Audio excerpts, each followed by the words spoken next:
Assalamualaikum warahmatullahi wabarakatuh. Yang terhormat Bapak Muhammad Hasanul Huluki, SHMH, selaku dosen mata kuliah Hukum Internasional.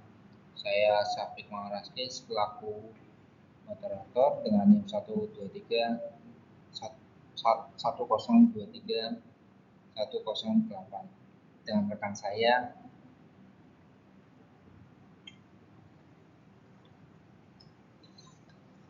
Muhammad Askar Fahmi dengan NIM 10324089. Baik, yang di sini saya akan jelaskan mengenai pengertian hukum humaniter. Hukum humaniter adalah istilah yang dimulai dikenal di Indonesia pada akhir tahun 1970. Istilah ini merupakan pengganti dari istilah yang lama, yang sebelumnya dikenal sebagai hukum perang atau hukum sengketa bersenjata.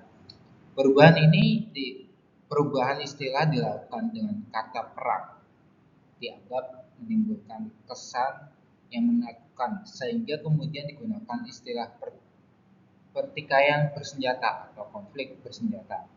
Meskipun berbeda dengan istilah, pada dasarnya hukum humaniter internasional, hukum konflik bersenjata, dan hukum perang memiliki makna yang saling berpadatan.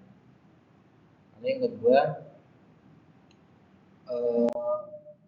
tujuan hukum humaniter ini adalah melindungi orang yang tidak ikut perang, yang dimana hal ini bisa jadi seseorang yang tidak memiliki ataupun kekuatan dalam ambisi perang, terutama pada penduduk sipil, tenaga medis, dan petugas bantuan kemanusiaan. Yang kedua, melindungi orang yang tidak mampu berperang. Hal ini bisa jadi yang dimana tentara ini akan menimbulkan rasa sakit akibat dari perang tersebut atau tawanan perang. Yang ketiga, melarang penyasaran penduduk sipil, di mana tindakan tersebut dikategorikan sebagai kejahatan perang. Yang keempat, mengakui hak sipil untuk dilindungi dari bahaya perang dan menerima bantuan dan kebutuhan. Yang kemudian keempat yaitu konflik bersenjata. Konflik bersenjata ini adalah situasi yang terjadi permusuhan ataupun pertarungan bersenjata antara dua pihak ataupun lebih, yang melibatkan penggunaan kekerasan fisik dan senjata. Dalam hukum internasional, istilah konflik bersenjata digunakan untuk menggantikan istilah perang karena dianggap lebih netral dan mencakup semua situasi yang permusuhan, baik yang diatur secara hukum maupun tidak. Menurut ketentuan hukum internasional, terjadinya konflik bersenjata ini menandai saat mulanya berlaku hukum humaniter internasional. Artinya bahwa begitu terjadi permusuhan senjata, seluruh aturan hukum humaniter secara otomatis berlaku dan dipatuhi, dan seluruh yang terlibat tanpa memandang apakah perang tersebut sah atau tidak, dan tanpa memenuhi alasan dibalik terjadi konflik tersebut. Kemudian akan dijelaskan oleh rekan saya yaitu Askar.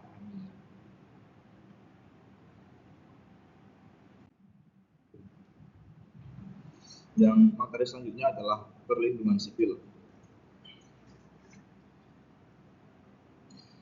Perlindungan terhadap penduduk sipil dalam hukum humaniter dibagi menjadi beberapa bentuk, yaitu yang pertama, perlindungan umum.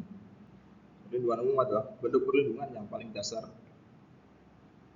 yang menyatakan bahwa penduduk sipil dan orang perorangan yang merupakan bagian dari penduduk sipil tidak boleh dijadikan sasaran serangan.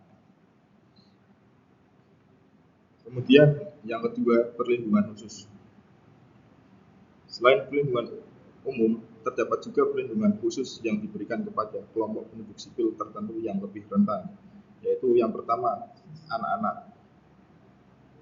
Anak-anak berhak mendapatkan perlindungan khusus termasuk hak untuk tidak dipaksa ikut berperang, hak untuk mendapatkan pendidikan, dan hak untuk mendapatkan perawatan yang layak. Kemudian wanita yang berhak mendapatkan perlindungan khusus dari segala bentuk kekerasan termasuk pemerkosaan, perbudakan, dan seksual, dan segala bentuk penghinaan terhadap martabat mereka, yaitu wanita. Kemudian orang sakit, orang tua, dan orang cacat yang berhak mendapatkan perawatan dan bentuk khusus sesuai dengan kebutuhan mereka. Kemudian perlindungan terhadap hak-hak dasar.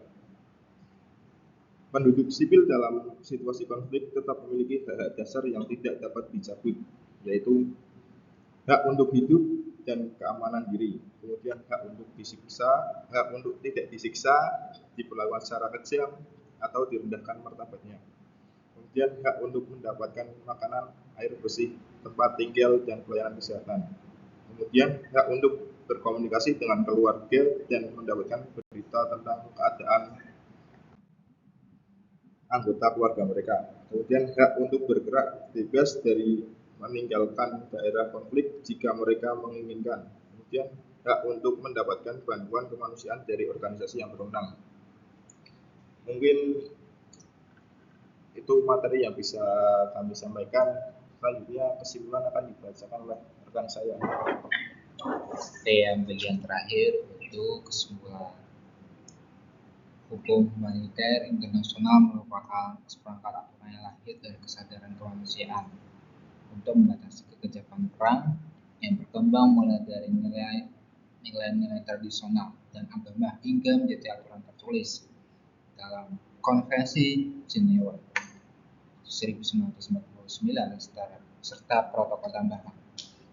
Hukum ini memiliki tujuan utama untuk mengurangi penderitaan manusia dengan berlandaskan atas asas kepentingan militer, perikemanusiaan, dan kesatria, yang membagi ruang lingkup peraturan ke dalam aturan mengenai cara berperang dan cara aturan pelindungan hukum perang.